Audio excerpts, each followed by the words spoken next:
Hello everybody, Minecraft Gamer here. At ngayon meron napaka-astig na mod na nai-download ko dito sa Minecraft Pocket Edition. Para mapagana ang mod na ito, kailangan nyo ng Block Launcher para mapagana ang mod na ito. Pero hindi nyo ito mapapagana sa ordinary Minecraft Pocket Edition. At ngayon ay sisimulan na natin. Dito tayo sa flat. At napaka-astig talaga ng mod na to.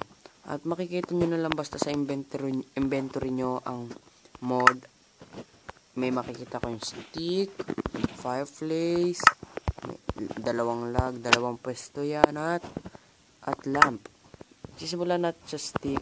Lagay natin sa gabi. Yan.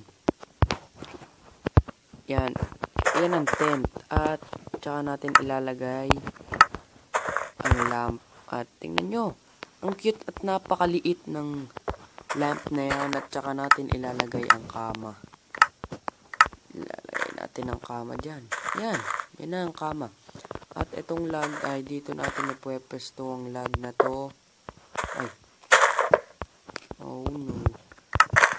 Dito natin ipwepesto yung log. Tapos dito. At dito. At tapos ilalagay nyo dyan ang fireplace. At sisindihan.